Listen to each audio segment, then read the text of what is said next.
Berarti tadi pemahamannya kalau misalnya orang pengen invest di saham karena pengennya mendapatkan untung secara instan, nggak seperti itu ya? Nggak seperti itu. Iya, mindsetnya harus dirubah tuh ya? Mindsetnya harus diubah. Karena kalau udah mindsetnya salah, itu pasar saham itu bisa malah akan membuat kita malah rugi.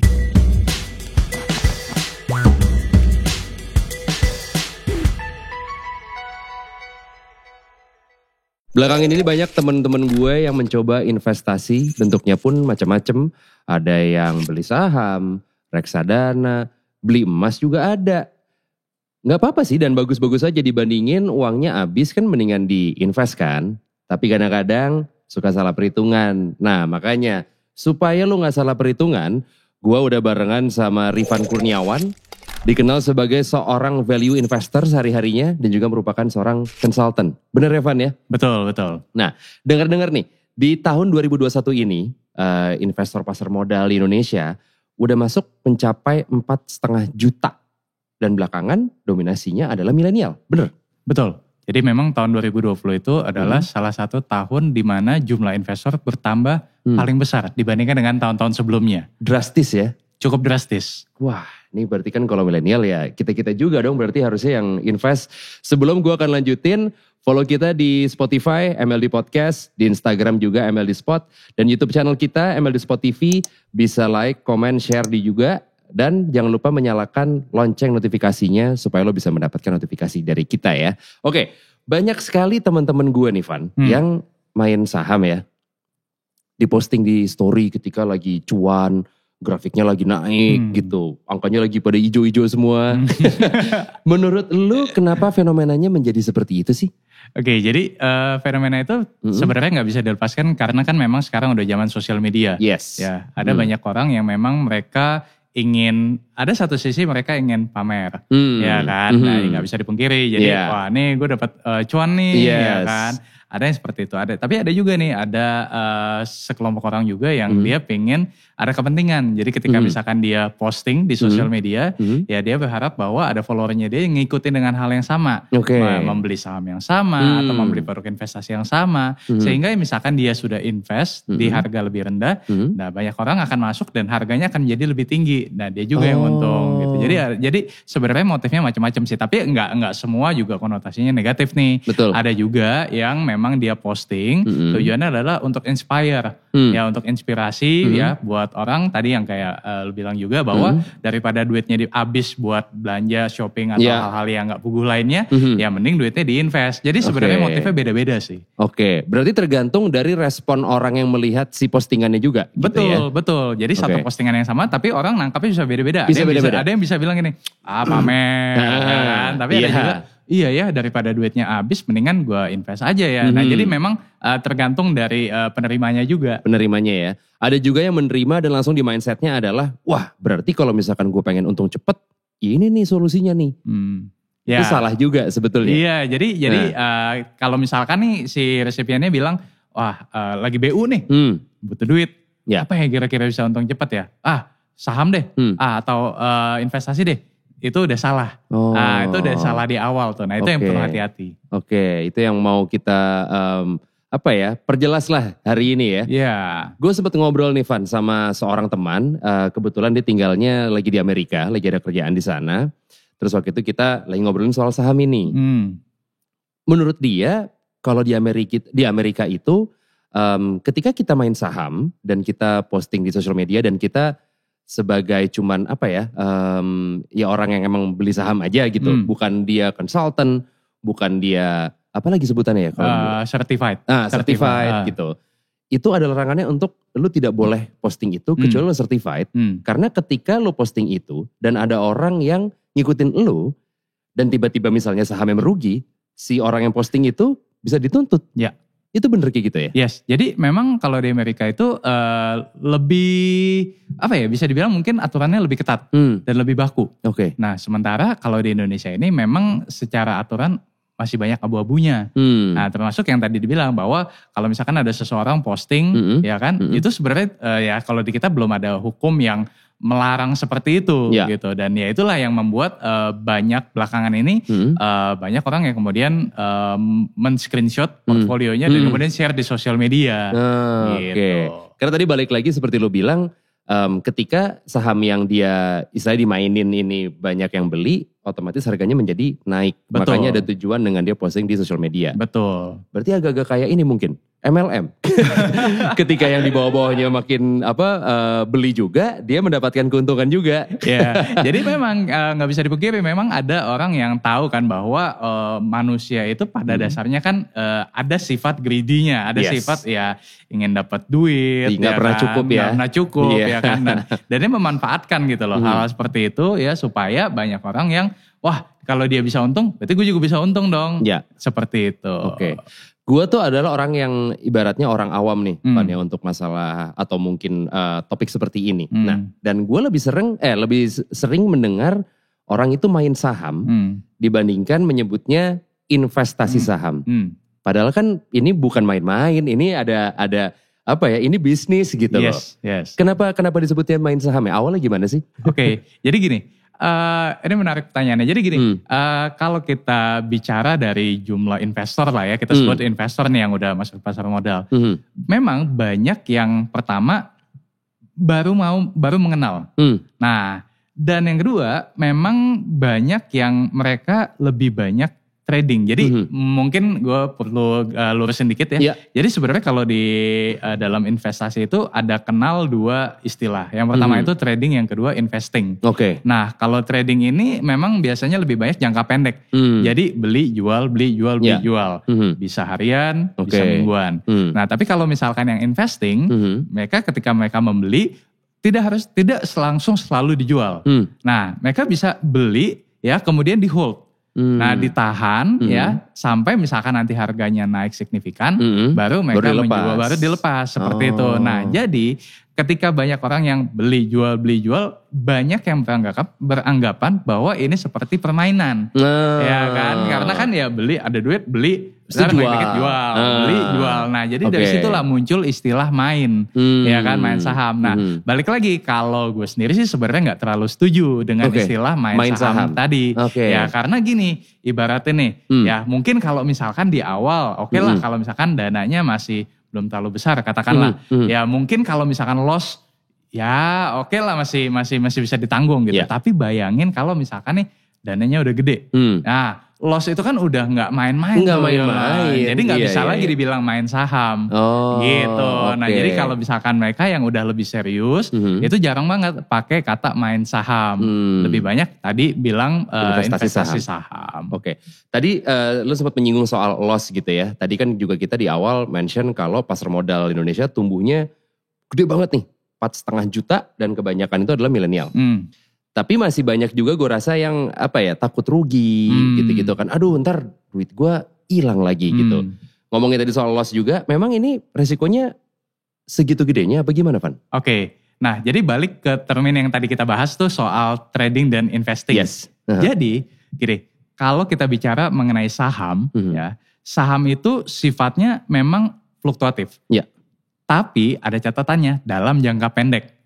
Contoh misalkan hari ini ada berita bagus, harga saham bisa naik.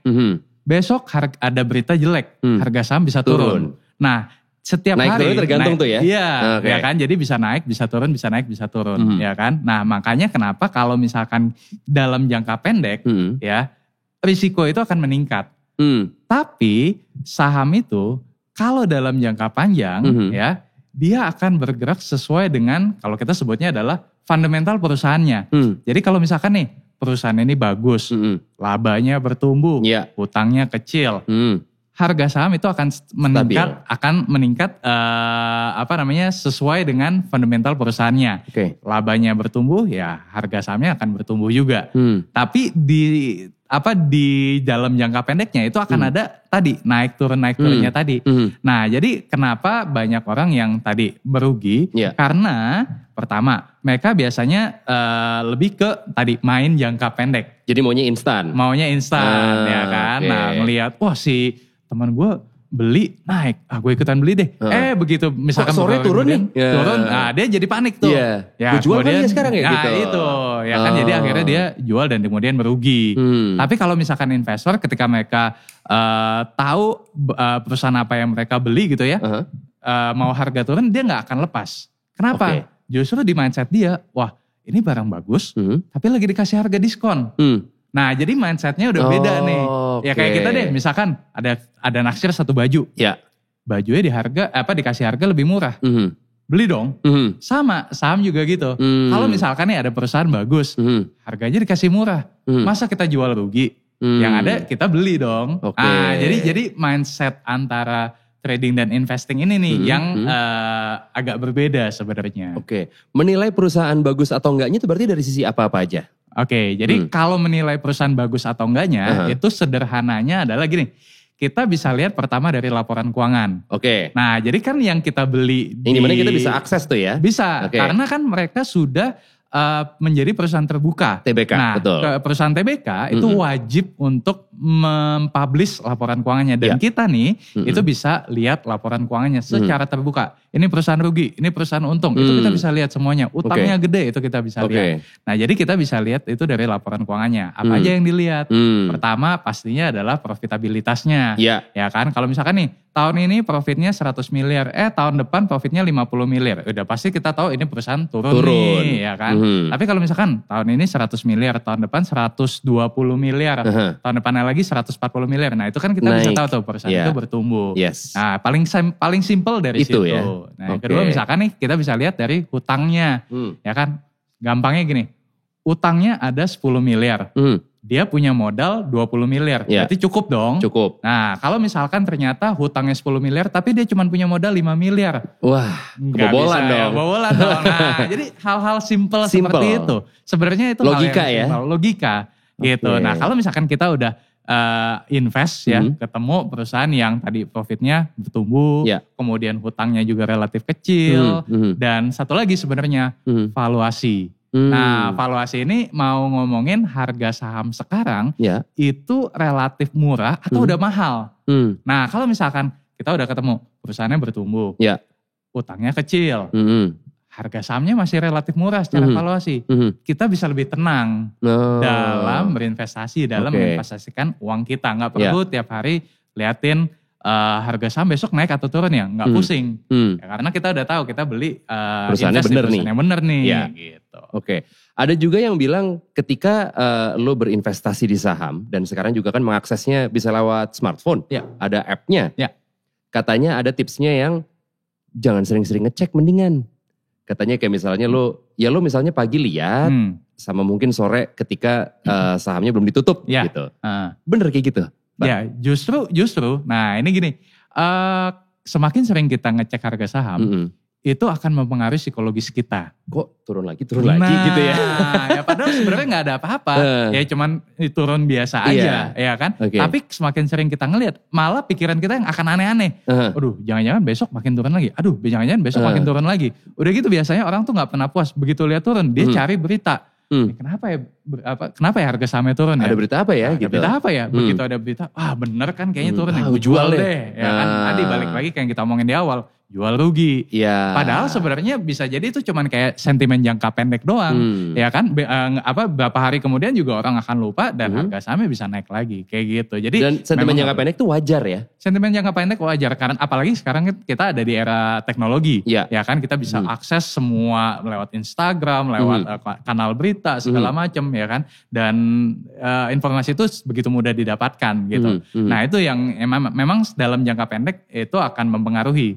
Tapi balik lagi, yang kalau kita mau invest ya, sebenarnya akan lebih baik, akan lebih aman kalau kita time frame-nya adalah jangka panjang.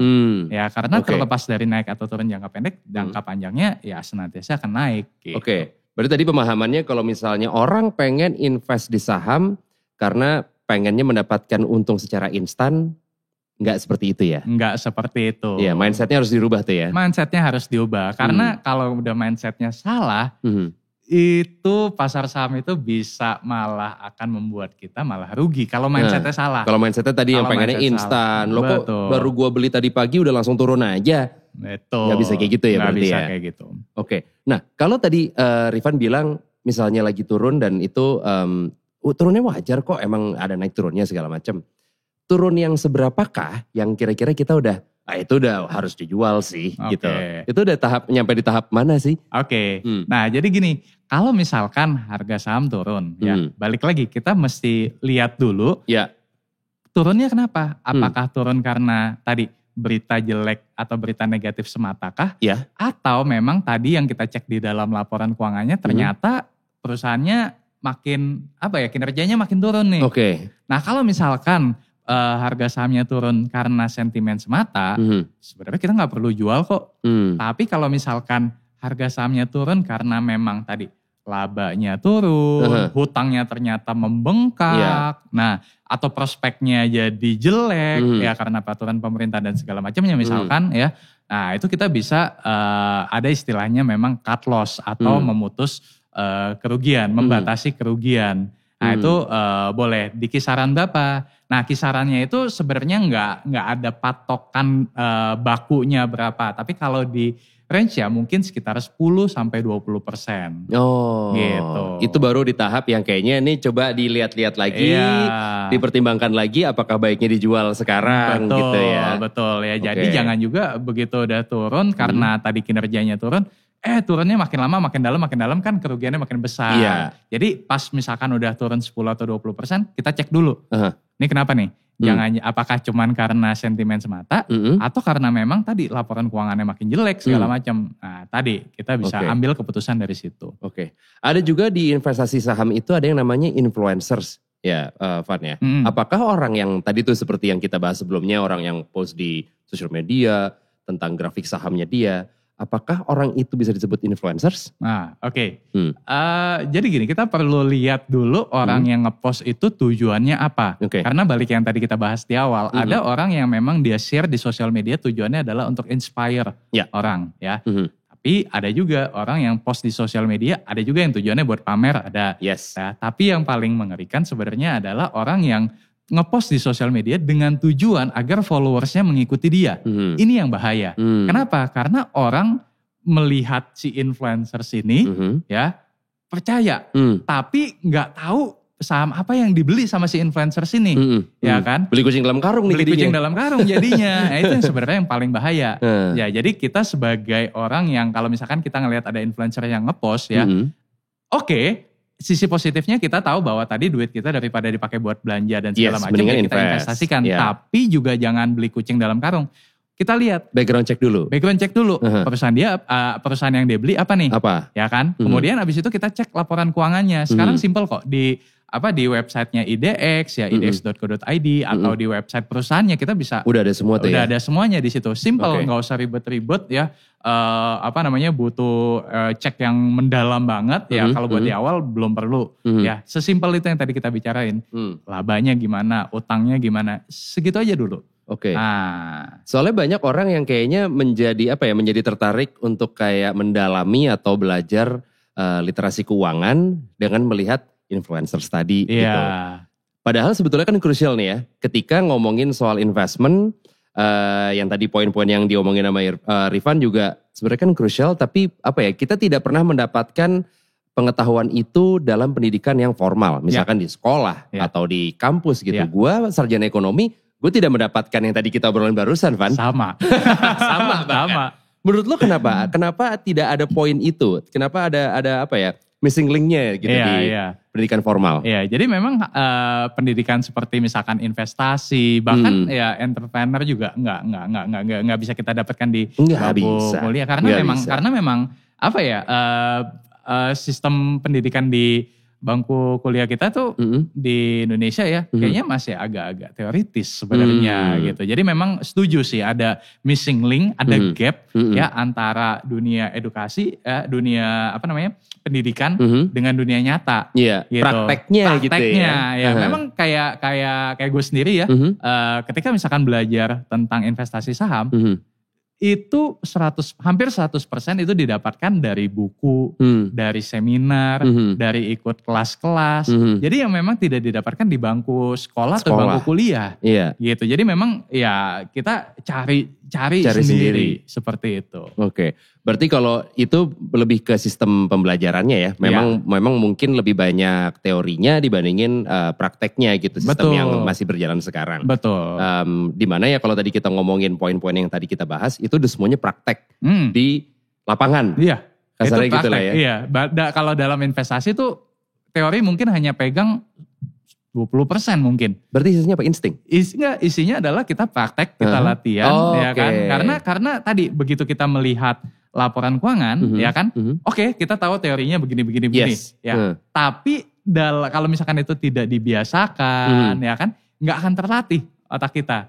Nah, tapi semakin sering kita praktek, semakin kita sering lihat baca laporan keuangan, semakin sering kita baca ada namanya laporan tahunan atau annual report gitu ya. Ada unsur insting juga sih. Jadi insting kita nih makin lama makin terasa. Gitu. Ya karena emang melakukan setiap hari gitu ya. Betul. Sering baca berita itu juga penting ya. Penting. Nah itu kalau misalkan laporan keuangan itu kan kita ngelihat historical. Yes. Ya kan, tapi kedepannya bakal ngapain nih? Nah, itu kan kita bisa dapetin dari salah satunya adalah dari berita. Oke, si perusahaan A nih dia mau ekspansi, bangun gudang. Ya kan, atau dia mau ekspor sekarang. Mau merger sama perusahaan B. Nah itu kan hal-hal yang mungkin kita belum bisa lihat di dalam laporan keuangan. Dan itu kita bisa dapatkan dari berita. Tapi tanggapan lu sendiri Van, tanggapan pribadi ya dengan banyaknya tadi influencers yang mungkin secara background mungkin dia belum mumpuni untuk merekomendasikan saham ke orang. Tapi ya karena social media segampang itu untuk bisa dilihat sama followersnya, akhirnya ya dia posting-posting aja gitu. Pendapat lu sendiri dengan fenomena seperti ini gimana? Jadi balik lagi, kalau dari sisi influencersnya ya sebenarnya itu hak dia juga. Terserah dia. Itu kan akun dia. Akun dia ya kan, gue mau nge-post apa juga ya bebas-bebas aja gitu kan. Cuman memang di sini yang perlu di edukasi lebih dalam adalah dari sisi followersnya. Yang tadi kita bahas tuh ya. Kalau misalkan kalian lihat influencers ya kan ngepost ya saham apa ya, ambil sisi positifnya. Sisi positifnya adalah kalau dia bisa profit ya kan, atau dia bisa cuan, kenapa dia bisa cuan? Nah itu yang kita perlu tanya, kenapa dia bisa cuan ya kan? Apakah apa yang dia lihat dari perusahaan tersebut? Ya jangan langsung misalkan gini, saya beli perusahaan A, ini harganya naik begini, langsung beli perusahaan A.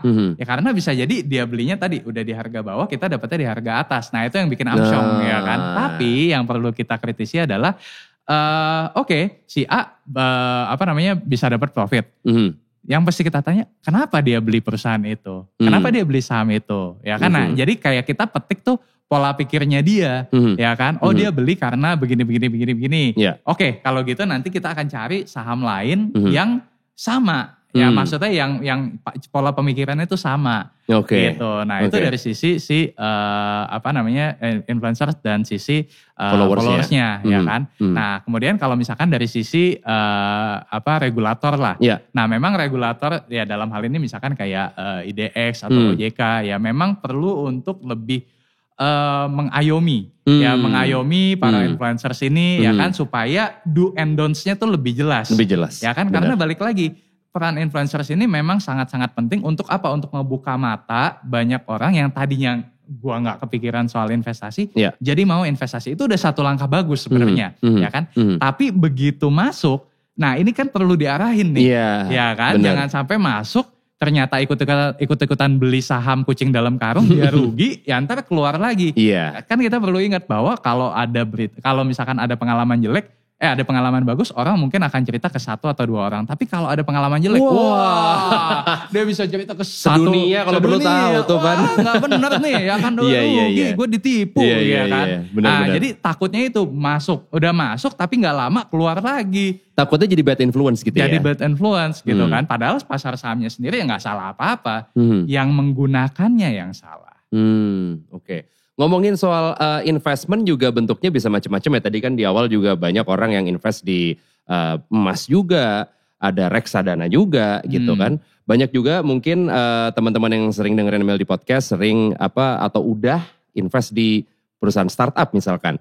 Kita ada episode juga waktu itu barengan sama Reza Al-Qadri, barengan juga sama teman startup, itu banyak ngebahas total tentang startup tuh waktu itu sama Levino namanya. Mungkin lo belum sempat dengar, bisa dicek juga ya. Tapi kalau ngomongin soal investor gitu, di akun lo tuh Van, tertulis lo adalah value investor. Nah ini bedanya apa sama investor yang biasa? Oke, jadi kalau dalam pasar modal ya, terutama dalam investasi saham itu memang ada apa ya, ibaratnya tuh ibaratnya bukan kubu, lebih ke jurus-jurusnya. Oke. Gitu. Jadi sebenarnya kalau dibagi menjadi dua ya, tadi ada yang investing jangka panjang, ada yang trading jangka pendek. Nah kalau gue lebih ke investing jangka panjang. Investing jangka panjang sendiri juga ada beberapa pendekatannya. Nah ada yang namanya value investing, ada yang namanya growth investing, ada yang namanya dividend investing. Nah ada juga yang lain, tapi basically yang sering dipakai ini tiga ini. Tiga itu ya. Nah kalau gue lebih ke value investing. Nah jadi value investing itu sebenarnya adalah di mana gue mencari perusahaan yang kualitasnya bagus, ya yang kayak tadi kita omongin, yang labanya naik, utangnya kecil segala macam, ya. Tapi valuasinya itu masih terdiskon. Nah, jadi itu yang membedakan antara value investing dengan yang lainnya. Kalau yang lainnya nih, misalkan nih, oke ada perusahaan bagus, ya, tapi harganya udah mahal. Nah, dia masih membeli perusahaan tersebut. Tapi kalau gue belum akan beli perusahaan tersebut, meskipun perusahaannya bagus, tapi harganya mahal, valuasinya mahal, gue nggak akan beli dulu. Nah, karena ntar marginnya kecil. Kan balik lagi ya, kita ketika kita invest ya kita memang mencari cuan dong, mencari profit dong, ya kan. Nggak mungkin ada orang yang invest mau rugi, enggak dong. Ya, jadi mungkin. Ketika kita tadi membeli saham perusahaan bagus itu sebenarnya belum cukup. Kenapa? Karena kita mesti lihat ada yang namanya valuasi. Nah valuasi ini nih kayak ngelihat ini harga saham sekarang nih udah kemahalan atau belum. Contoh sederhana deh, misalkan kita lihat rumah. Di kisaran ini harganya misalkan 500 juta. Ada satu rumah harganya 700 juta. Padahal sama-sama aja. Kita gak mau beli dong. Nah sama ya. Jadi kita juga yang kita akan cari mana ya kira-kira rumah yang dijual di bawah 500 juta misalkan. Nah sama, saham juga sama. Ini ada perusahaan bagus-bagus nih. Yang ini mahal valuasinya. Yang ini sedang. Yang ini murah nih.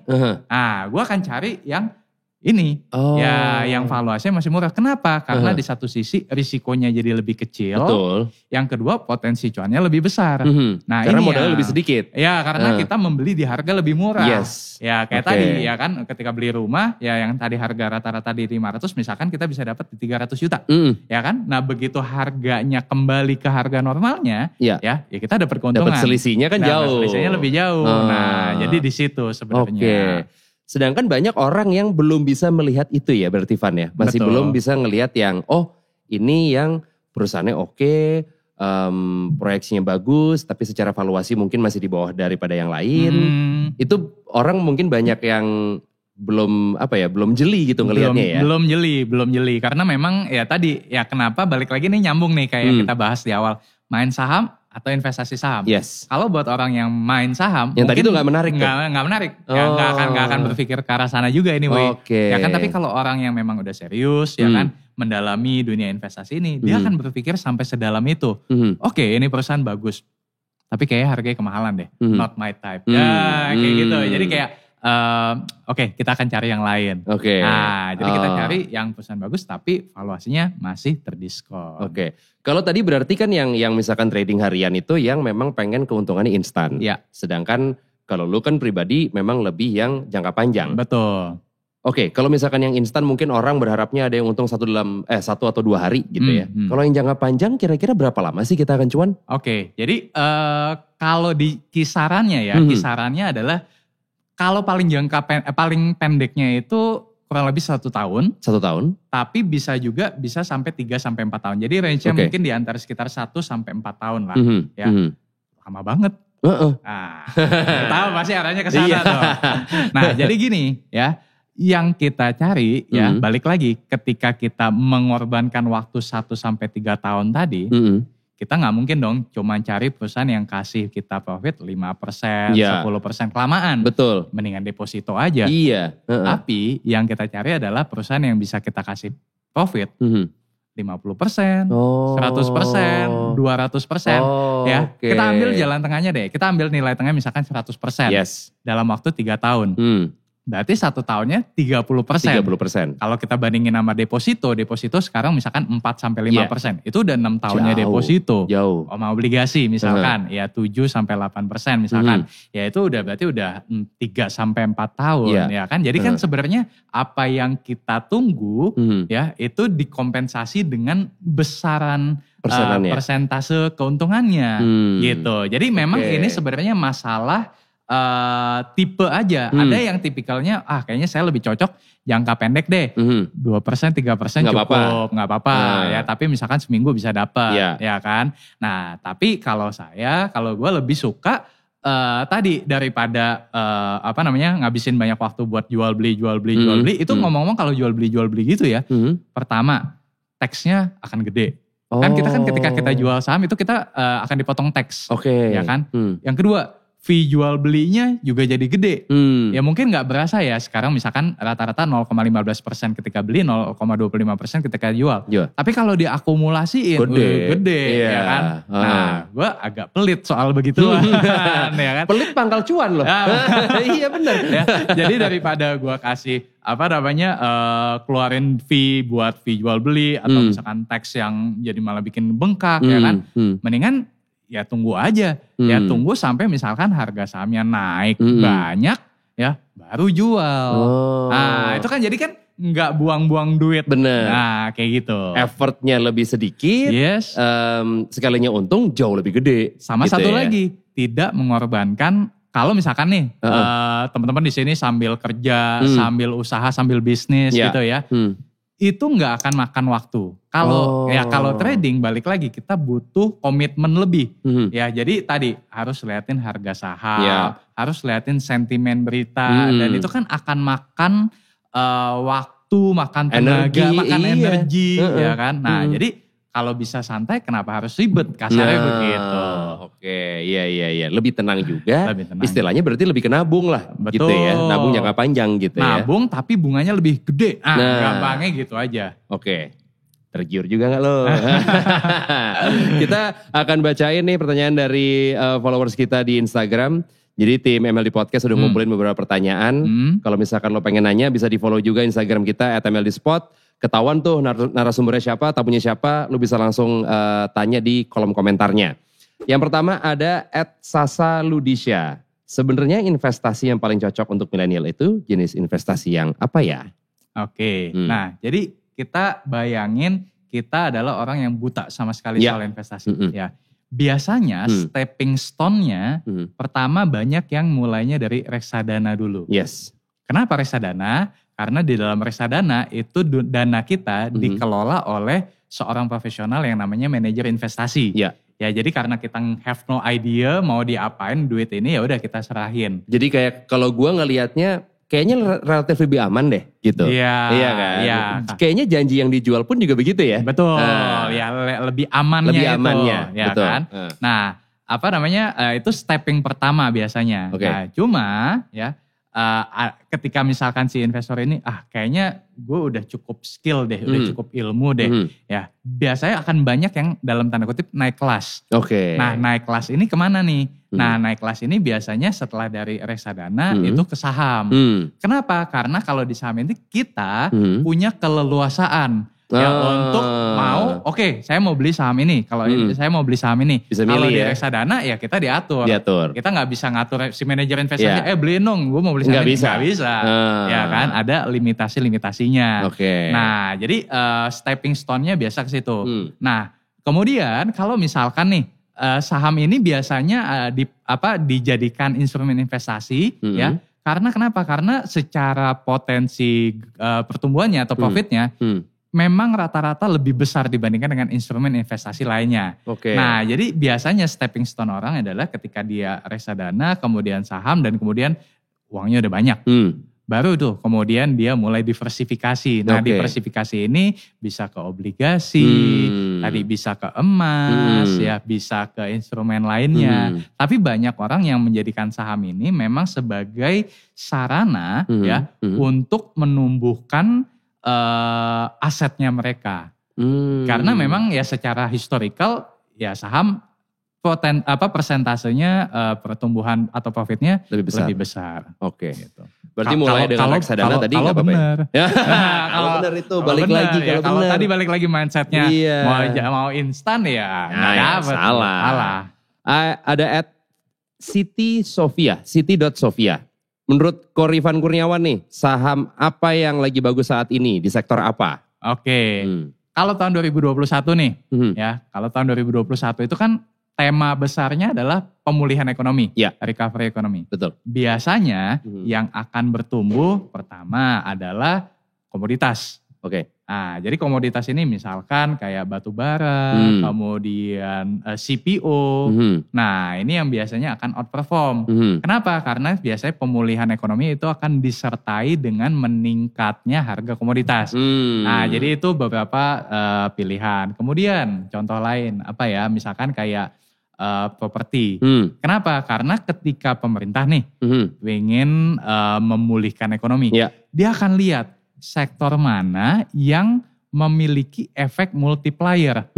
Efek yang kalau ini saya support, dia bisa bercabang. Nah, salah satunya adalah properti. Kenapa? Karena kalau sektor properti ini bisa dipulihkan, sektor semen akan bertumbuh, sektor kebutuhan untuk misalkan kayak toilet itu akan bertumbuh ya, dan sektor-sektor lainnya pendukung lainnya, infrastruktur, kontraktor juga akan bertumbuh ya kan. Sama kemudian misalkan contoh lain ya infrastruktur itu juga bisa ya, karena ya ketika pemulihan ekonomi ya pemerintah akan mulai menggenjot infrastruktur lagi. Jadi itu sih beberapa misalkan kayak batu bara, CPO, kemudian properti, ya kemudian infrastruktur, itu beberapa sektor yang ya lagi bagus lah. Medis gimana? Nah mungkin itu udah tahun lalu. Itu tahun lalu ya? Oke. Karena kan masuknya vaksin dan lain-lain itu tahun lalu ya? Iya. Jadi orang tuh biasanya gini, harga saham itu orang akan lihat, wah lagi COVID ya kan, akan ada vaksin segala macam. Ya biasanya orang akan beli dulu tuh. Nah tapi sekarang tahun 2021 itu harus diakui bahwa harga-harga tadi medis itu udah mahal. Karena dari tahun lalu udah naik ya. Iya. Nah kalau misalkan kita beli tahun ini ya udah mahal. Ya udah mahal, malah risikonya akan meningkat. Gitu. Oke. Ada lagi nih lanjut dari @RGST15. Kan banyak tuh orang-orang yang nyuruh investasi. Emang investasi semudah dan secepat itu ya buat cuan? Balik lagi. Balik lagi di obrolan tadi kita ya. Balik lagi obrolan kita tadi ya, tergantung dari kita nyikapinnya. Kalau ada yang bilang investasi itu pasti untung, investasi itu bisa bikin untung cepat. Itu bullshit. Sorry. Nggak apa-apa. Ya, tapi ya itu. That's the fact. That's the fact ya kan. Banyak orang yang jual mimpi, wah ini bisa dapat untung besar. Itu nggak seperti itu teman-teman. Jadi saya pengen kasih tahu satu hal nih. Investasi, teman terdekat investasi adalah waktu. Ya, artinya apa? Semakin cepat lo mulai, tapi semakin lama lo berada di dalam perusahaan tersebut, ya memegang saham tersebut, maka risikonya akan lebih rendah dan hasilnya akan lebih besar. Jadi kalau misalkan nih sekarang di sini misalkan baru usianya 20 tahun. Sekarang itu udah banyak banget orang-orang yang udah mulai investasi umur 15 tahun, 16 tahun. Kalau dulu mungkin pas zaman gue 20 tahun tuh udah tergolong muda. Betul. Ya, tapi kalau sekarang tahun 2021 ya banyak yang ikut kelas ya. Umur berapa? 15 tahun. Kok udah kepikiran aja? Gitu kan. Iya, dan itu fakta. Gitu. Jadi semakin cepat mulai itu semakin semakin besar lah peluang untuk ya lu bisa sukses gitu. Nah demikian pula kalau di pasar sahamnya cuma sebulan, 2 bulan, ya kayaknya belum akan dapat apa-apa. Tapi cobain deh ya mulai dari usia muda, tapi sampai seterusnya, sampai umur 40, 50. Waduh itu bisa jadi milioner itu. Gitu ya? Waduh itu. Jadi investasi itu benar-benar berteman dekat dengan yang namanya waktu. Waktu itu semakin cepat kita mulai, tapi semakin lama kita berinvestasi. Nah, semakin tahu dalamnya. Semakin gitu tahu dalamnya. Seperti itu. Ada juga nih dari @itsofa. Katanya dia, kan gue masih kuliah, sumber penghasilan cuma dari uang bulanan. Tapi gue juga pengen punya uang tabungan emergency walaupun uang gue juga tiap bulan gak banyak. Ada tipsnya gak? Oke, jadi tips pertama sebelum mulai invest memang yang disarankan adalah kita cukupin dulu nih duit kebutuhan kita. Atau kalau biasa disebut misalkan emergency fund. Ya. Nah, jadi ketika emergency fund kita udah aman, baru kita mulai invest tuh. Karena kenapa? Invest itu memang nggak bisa pakai duit panas. Ya, duit dapur, duit kebutuhan. Kenapa? Karena tadi bisa jadi ketika kita invest harga sahamnya turun dulu. Malah kita jual rugi, sayang ya kan. Tapi kalau misalkan kita invest pakai duit dingin, mau harga saham turun kita nggak pusing.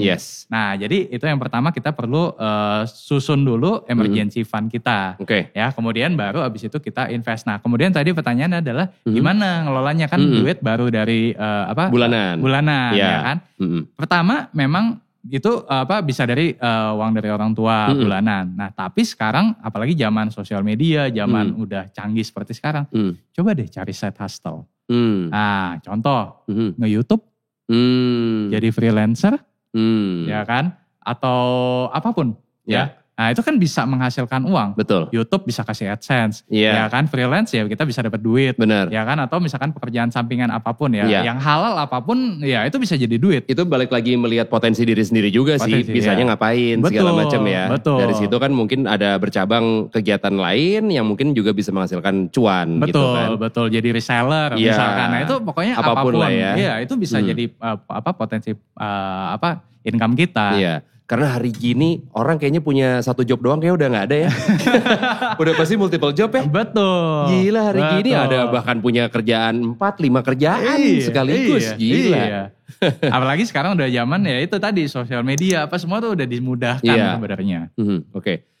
Yang terakhir nih dari @foxpopui katanya gimana Ko Rifan ngelihat fenomena pom-pom saham yang mulai ramai lagi belakangan. Pom-pom saham itu apa ya? Oke, jadi pom-pom saham itu gini.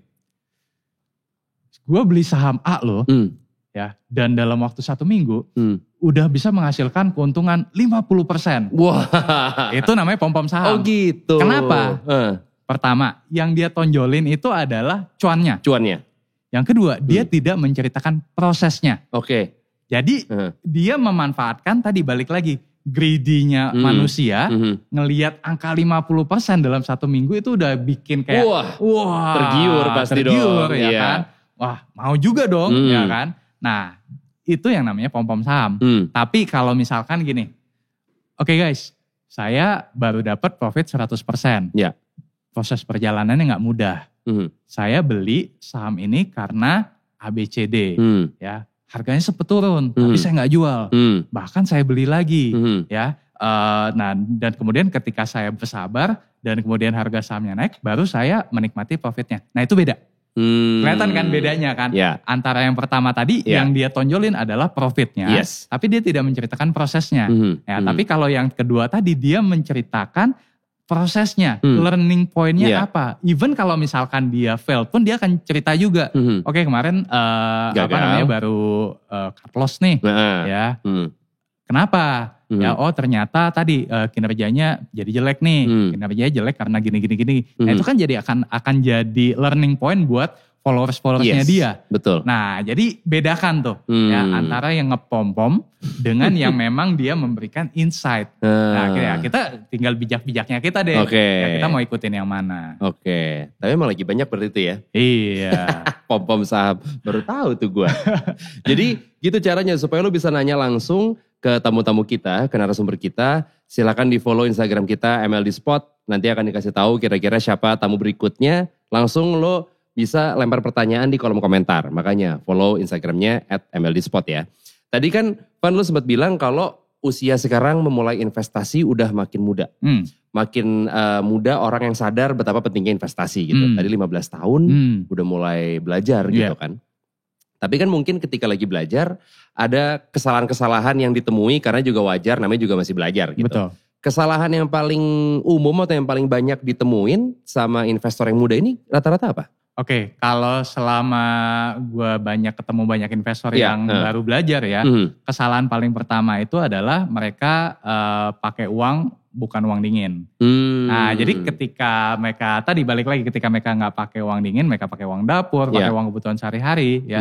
Secara psikologis itu akan bikin nggak tenang, bikin resah ya. Bikin resah. Aduh, kok turun terus ya, gitu-gitu ya. Kemudian itu kesalahan pertama. Nah, kemudian kesalahan kedua adalah mereka biasanya ketika memutuskan untuk beli saham, ya, itu tidak dianalisa terlebih dahulu. Jadi memang banyak yang punya duit nih. Ya, tapi nggak mau investasi leher ke atas, nggak mau belajar dulu, akhirnya dia cuma ikut-ikutan. Ya, dia ikut-ikutan temen, dia ikut-ikutan ya someone in social media, ya kan, beli saham A, ya kan, dan kemudian dia beli tanpa tahu background di belakangnya itu apa, dan kemudian akhirnya rugi. Nah, itu kesalahan kedua yang paling sering. Nah, kesalahan ketiga, ini juga yang paling sering dan belakangan kayaknya makin banyak. Beli saham, ya, pakai hutang. Ini lebih parah daripada yang pertama. Oh, jadi minjem? Minjem, pakai pinjaman online lah, ya kan. Ini lebih parah dari yang pertama. Ya, dari online sampai minjem temen tuh juga tetap salah ya semua. Tetap salah. Bahkan ada salah satu yang sempat ini ya, dia bilang gini, ini gue pakai dan pakai utang. Ini sebenarnya utangnya ini mau gue pakai buat nikah. Nah lo, tapi gue beliin saham dan sahamnya turun. Harus gimana tuh?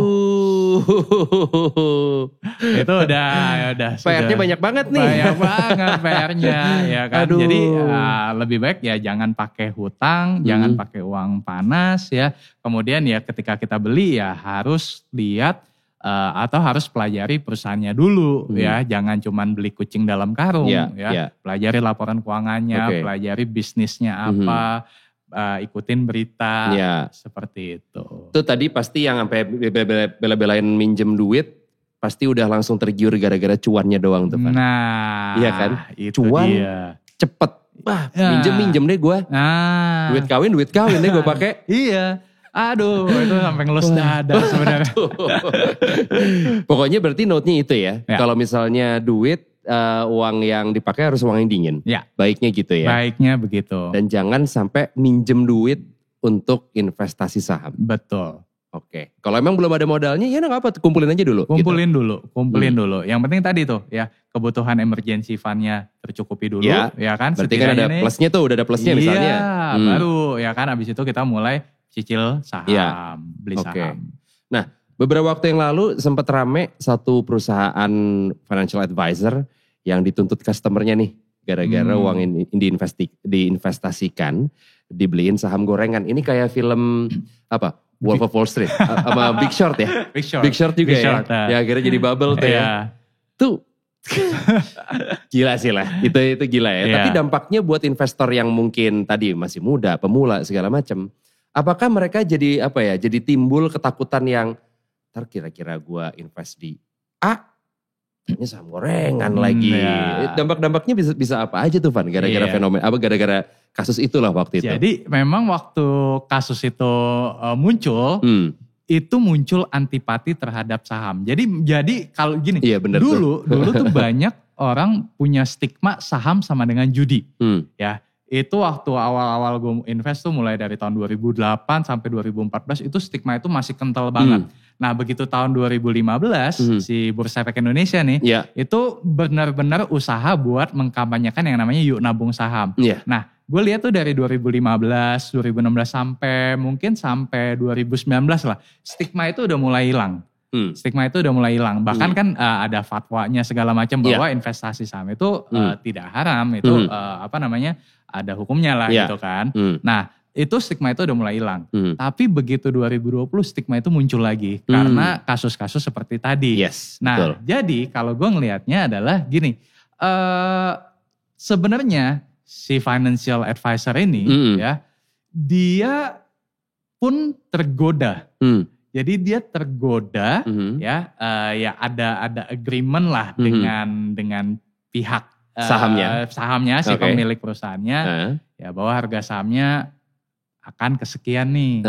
Nah dia punya duitnya ya kan, dia punya followers, dia punya orang-orang yang taruh dananya di sini ya kan, dan kemudian ketika dananya terkumpul dia mulai tuh ya dalam tanda kutip mengakumulasi ya atau memainkan saham tersebut ya harganya naik. Tapi kemudian ternyata skenarionya ketahuan oleh ya ada pihak lain dengan dana lebih besar, dia justru buang barang. Kalah saing, dananya kalah gede, harganya bukannya naik malah turun. Nah, dan kalau dari segi fundamentalnya itu memang bisa dibilang bukan perusahaan yang bagus.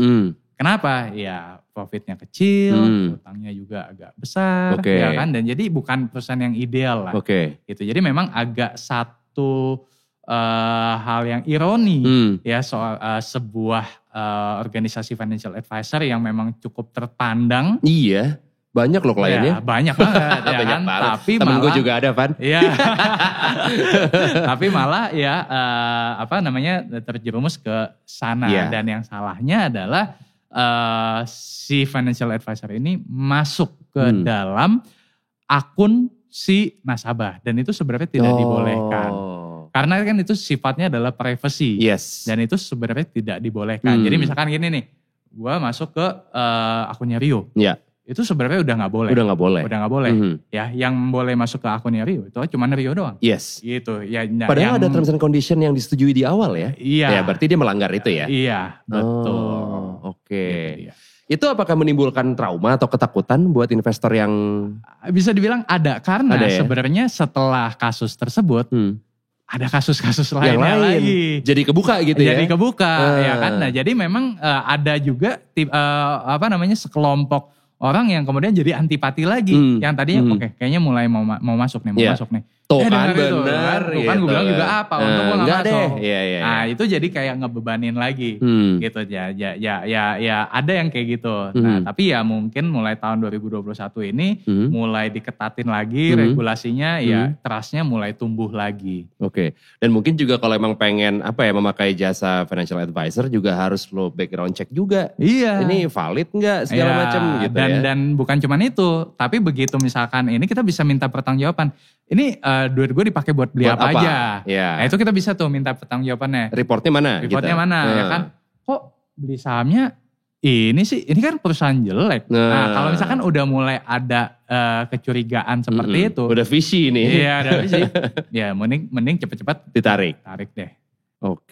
Karena ya itu kan balik lagi tadi udah pasti ada resiko atau mungkin keraguan orang gitu ketika pengen invest di saham. Dengan adanya kasus itu, ada berita itu yang waduh bener nih kayaknya gue gak usah main deh gitu kan. Sedangkan emang poin-poinnya dari awal tadi emang harus yang diperhatikan tuh udah jelas sebetulnya Van ya. Iya. Tadi lihat laporan keuangannya, apakah perusahaannya ini mengarah ke grafik yang lebih baik. Iya, ya kan? Perusahaannya bertumbuh atau tidak. Betul, dilihat juga utangnya. Betul. Gitu ya. Nah, banyak juga orang yang akhirnya depresi lah gitu ketika mengalami tadi tuh fluktuasi sahamnya turun yang aduh gila nih kok saham gue baru gue mainin atau gue baru beli kemarin udah turun segini segala macam gitu. Tadi juga pun lo bilang kalau saham baiknya jangan memakai uang yang panas, jangan ngutang juga. Berarti kan emang kita udah harus spare uang untuk invest di sini. Modalnya tuh start dari berapa sih? Jadi kalau kita bicara modal sebenarnya tidak ada batasan modal. Ya, kalau waktu gue mulai tahun 2008 itu modal awalnya 10 juta. Tapi sejak kampanye Yuk Nabung Saham ya itu modal awalnya itu udah diturunin sampai 100.000. Jadi sekarang kalau misalkan udah punya duit 100.000 itu udah bisa mulai. Nah, jadi syarat utamanya itu udah diturunin supaya apa? Supaya mengundang orang nih untuk mulai membiasakan diri mulai invest. Ya, jadi barriersnya tadi atau halangan yang tadi 10 juta mungkin buat sebagian orang, aduh gede juga ya. Ya mungkin mikir-mikir. Tapi sekarang dengan 100.000 itu udah barrier itu udah dihilangkan. Ya kan? Nah, kemudian jadi kalau dari segi modal 100.000 pun udah bisa. Nah, cuma balik lagi kalau kita di dalam saham itu kan kita dapat keuntungan dari segi persentase. Nah, jadi memang semakin besar dana investasinya, ya maka nominal yang kita bisa dapatkan lebih besar. Ya, contoh deh misalkan kalau tadi 100.000, untung 10%, ya cuma 10.000, ya kan. Tapi kalau misalkan udah 1 juta, 10% lumayan 100.000, ya kan. Kita misalkan dapat penghasilan lagi nih, ya kan, kita invest lagi, lama-lama jadi 10 juta, 10% dari 10 juta udah 1 juta, lumayan, ya kan. Kita cari lagi, side hustle lagi, ya amin misalkan bisa sampai 100 juta, 10% dari 100 juta udah 10 juta. Nah jadi kayak gitu. Jadi memang gak ada batasan minimum, ya, tapi memang semakin besar dana investasi kita, ya maka return yang kita bisa dapat juga semakin besar, gitu. Oke. Banyak gue rasa teman-teman yang dengerin MLD Podcast juga, termasuk gue juga gitu ya, gue tidak tumbuh di lingkungan keluarga atau pendidikan orang tua yang memang membiasakan atau mengajarkan anaknya untuk invest. Dalam bentuk apapun nih, Van. Apalagi saham. Tidak pernah dikenalkan sama orang tua gue, kalau saham tuh ABCDE. Ketika lu main saham A, lu sering lihat berita, nanti lu bisa tahu tuh sahamnya akan naik atau turun segala macam gitu-gitu. Dan gua rasa kayaknya itu gak sedikit ya. Di Jakarta, di Indonesia gitu, gua rasa gak sedikit ya. Sedikit. Dan mungkin juga si anak tuh sebenarnya pengen mendorong orang tuanya buat invest. Karena mungkin juga orang tuanya punya modal, umurnya pun juga udah tidak terlalu umur produktif buat kerja. Akhirnya gimana cara meyakinkan baik si orang tua atau mungkin anak yang tadinya tidak mendapatkan pengetahuan atau kesadaran apapun tentang investasi.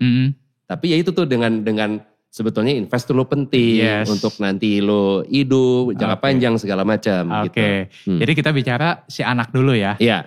Jadi kalau misalkan gini, sekarang ya di kampus-kampus ya itu udah banyak ya, gue lihat sekarang tuh udah jauh lebih banyak daripada zaman gue dulu. Yang kampus itu punya komunitas pasar modal namanya. Ya, nah apa namanya, ada komunitas pasar modal, ada yang namanya galeri investasi. Nah itu kalau misalkan nih di penonton di sini masih di bangku kuliah, coba tanya aja, di kampus kita tuh ada komunitas pasar modal gak sih? Kalau misalkan ada, cepetan join. Mulai dari situ dulu ya? Mulai dari situ dulu. Soalnya itu kan teman-teman dekat kan. Betul. Jadi bisa belajar sama teman. Ya kan, saling sharing segala macam. Mulai dari situ dulu. Lingkungan. Kalau misalkan tadi kita gak punya lingkungan yang melek investasi. Mulai dari situ dulu. Ya kan. Nah kemudian abis itu baru misalkan perluas wawasan kita. Misalkan dengan baca buku. Dengerin podcast-podcast kayak gini. Ya kan. Dengerin YouTube tentang investasi. Itu juga udah banyak banget ya. Itu udah banyak banget sekarang ya. Udah jauh lebih banyak. Ya kan. Nah mulai dari situ. Nah itu buat si anaknya. Ya, dan kemudian kedua adalah gimana nih cara supaya ngeyakinin orang tua. Nah ini sebenarnya yang lebih sulit. Termasuk gue pun ketika meyakinkan bokap gue itu susah ya. Banget. Padahal ini kerjaan lu ya. Iya. Nah yang gue lakukan waktu itu adalah memang kalau ini cara gue. Gue berhasil dulu.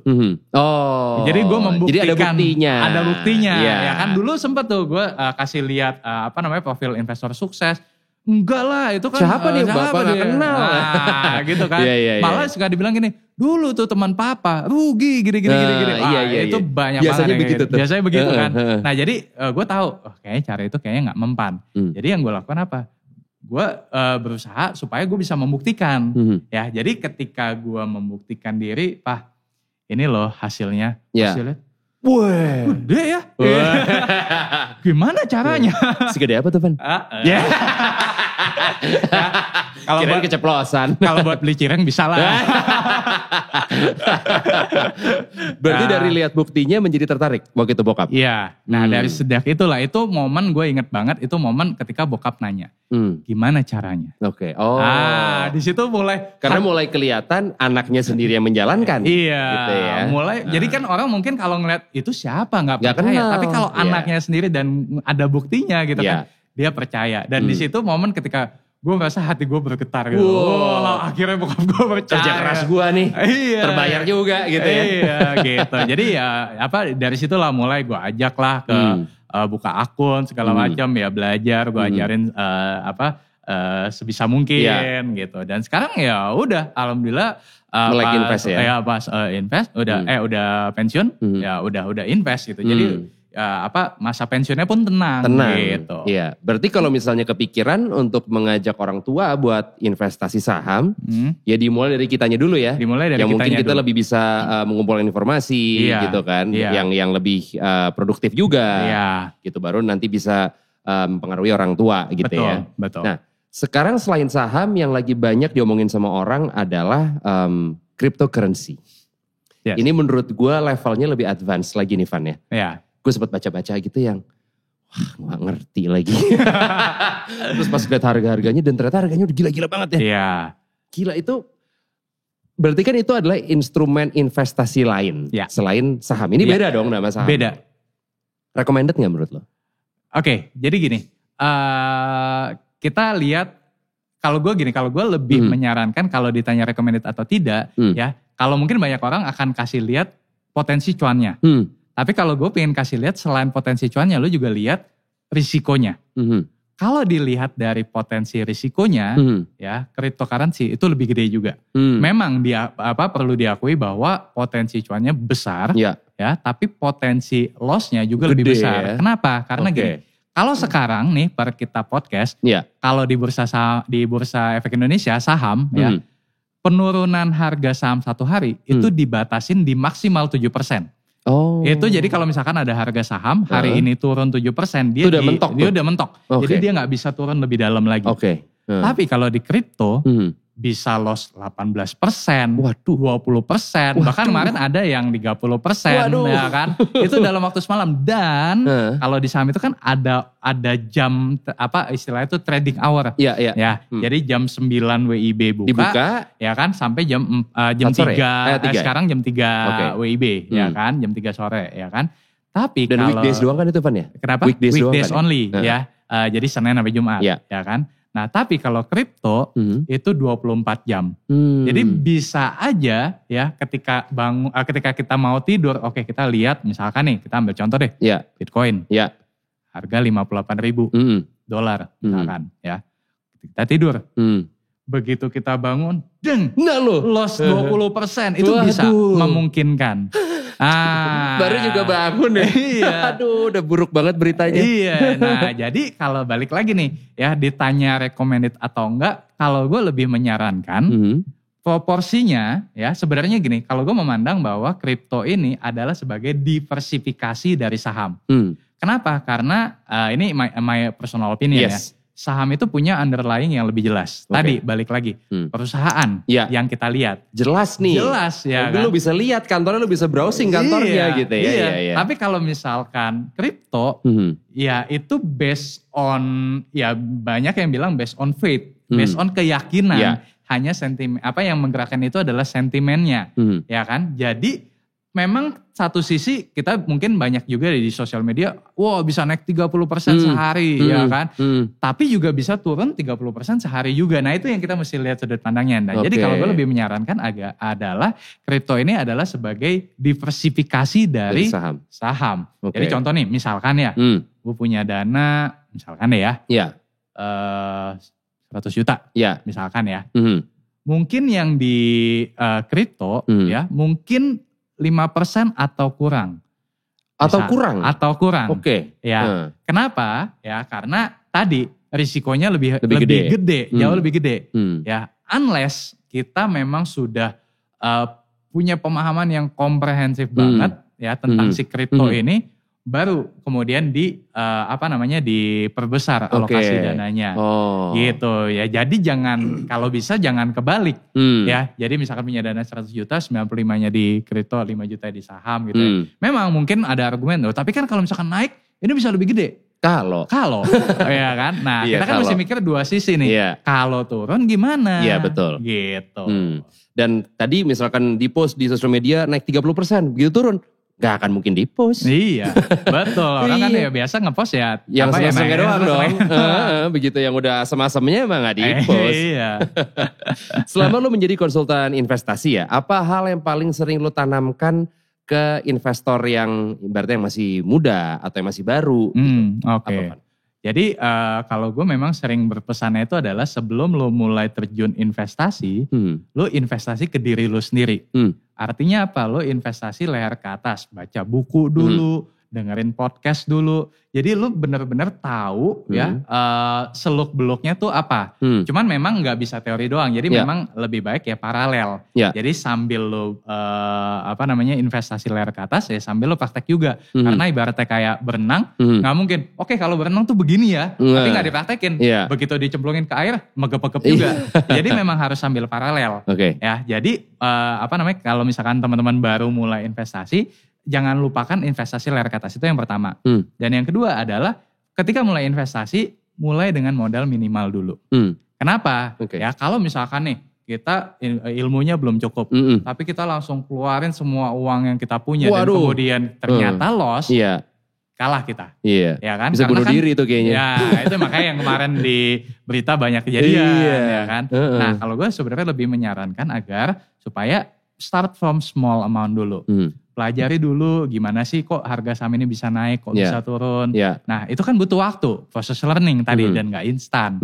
Ya kan, butuh beberapa bulan misalkan. Dan pelan pun juga gak apa-apa ya? Baby step pun juga gak apa-apa ya? Gak masalah gitu kan. Nah begitu misalkan kayaknya kita udah mulai yakin nih. Kita mulai lagi tambahin lagi. Kita mulai lagi tambahin lagi. Gitu karena ketika kita invest dengan benar-benar duit kita sendiri, itu psikologis itu pegang peranan 80%. Ya, mau kita jago baca laporan keuangan, mau kita jago kalau yang trading kan tarik garis, support resistance segala macam, tapi psikologisnya belum kebentuk, percuma. Jadi kalau gue selalu berpesan, ini pesan yang selanjutnya juga adalah psikologis itu memegang 80% dari keberhasilan investasi. Nah, jadi psikologis itu nggak bisa dibentuk dalam waktu 1 malam. Ya, jadi butuh waktu berbulan-bulan. Itulah kenapa tadi balik lagi ya investasi leher ke atas, ya kemudian start from small, dan kemudian tadi yang ketiga adalah perkuat atau benerin mindset investasinya dulu. Kita invest buat apa sih? Ya kan? Nah itu. Jadi kalau gue pribadi juga menyarankan kita ketika kita invest, itu gue suka menggunakan kata delayed gratification. Apa tuh delayed gratification? Jadi delayed gratification itu adalah menunda kesenangan saat ini untuk kesenangan yang jauh lebih besar di masa yang akan datang. Jadi gak apa-apa deh gue gak nongkrong dulu sekarang. Tapi nanti gue nongkrongnya di Jepang. Beda tuh. Bener, jadi maksudnya gitu. Itu yang namanya delayed gratification. Kayak gitu. Oke. Makanya disebutnya juga investasi. Karena kan itu memang investasi judulnya biasa diartikan jangka panjang. Betul. Gitu kan. Nah angka investor juga tadi yang investasi di saham angkanya meningkat, itu pun juga kayaknya kurang lebih karena pandemi ya, Van ya. Akhirnya membuat orang menjadi melek investasi gitu kan, pengen mendapatkan sumber pendapatan dari yang lain gitu kan. Setelah pandemi nih, yang dimana semua orang kayaknya berharap pandemi ini cepat berlalu gitu ya. Setelah pandemi nasib saham, reksadana, atau investasi yang lain gitu, akan gimana nasibnya menurut lo? Jadi mungkin gue jawab yang saham dulu ya. Balik lagi nih ke definisi awal saham itu kan kepemilikan atas sebuah perusahaan. Jadi yang kita underlying kan perusahaan. Perusahaan ini bertumbuh atau enggak? Kita optimis dong bahwa yang namanya perusahaan, mana ada sih perusahaan yang dibuka cuma mau gitu-gitu aja. Pasti perusahaan bertumbuh dong, ya kan? Nah, jadi kalau kita punya percayaan bahwa perusahaan ini terus bertumbuh, maka mau pandemik ini selesai, ya sampai bertahun-tahun yang akan datang, ya harga sahamnya akan senantiasa akan naik. Ya kalau misalkan tadi memang perusahaan ini terus berkembang, betul ya. Kalau soal reksadana pun juga sama ya. Nah kalau misalkan obligasi, nah obligasi ini kan sifatnya dia adalah fixed return, ya kan. Nah jadi obligasi ini juga sebenarnya salah satu instrumen yang gue juga rekomendasikan. Kenapa? Karena gini, kayak tahun 2020 lalu, ya ketika misalkan harga saham turun, obligasi ini yang tetap perform. Kenapa? Karena sifatnya fixed return. Ya kan? Jadi misalkan ada saham yang turun 10%, 20%, tapi reksadana, obligasi ya tetap bisa kasih kita return 6, 7, 8, 9%. Gitu. Jadi tetap kalau gue nyaranin teman-teman ketika investasi satu saham ya. Kemudian ya instrumen lain yang kasih fixed return. Karena ini yang bisa menjaga kalau si sahamnya ini kenapa-napa gitu. Kemudian kalau contoh lain misalkan kayak emas deh ya. Emas pun sebenarnya masih oke. Ya, cuma memang emas ini punya tendensi untuk naik kalau misalkan ekonomi lagi memburuk. Kayak tahun 2020 lalu emas jadi primadona. Ya karena kan ekonomi memburuk. Emas sebagai safe haven, jadi orang beralih ke emas. Ya, tapi kalau dalam kondisi normal ya mungkin pertumbuhannya akan slow aja gitu. Tapi jadi bertumbuh ya? Tapi tetap bertumbuh gitu. Jadi memang agak berbeda dengan saham. Saham ini kan kalau akan bertumbuh kalau ekonominya tumbuh. Yes. Ya, tapi memang akan turun kalau ekonominya turun juga gitu. Jadi kenali karakteristik dari masing-masing instrumen investasi. Nah, itu dia obrolan gue sama Rifan Kurniawan. Balik lagi kalau misalnya lo pengen invest, pahami dulu. Tadi juga Rifan bilang kalau misalnya mindsetnya adalah investasi itu adalah mendapatkan cuan dalam waktu yang cepat. Itu salah ya Van ya? Betul. Dan kalau masih bingung juga kira-kira investasi mana yang gue cocok, silakan kontak Rifan Kurniawan aja. Bisa dicek di Instagramnya kok ya. Iya, thank you. Thank you banget Van. Gue ingetin lagi untuk lo follow kita di Spotify, MLD Podcast. Terus YouTube kita juga MLD Spot TV. Bisa like, comment, share. Jangan lupa untuk menyalakan lonceng notifikasinya. Subscribe juga ya. Instagram kita di MLD Spot. Dan jangan lupa juga kita ada games. Jadi selain episode yang podcastnya ini, gue akan main game sama Rifan. Kira-kira gamesnya apa? Nah, mendingan lo tonton ya. Dan jangan lupa Van. And always get yourself inspired by MLD Spot.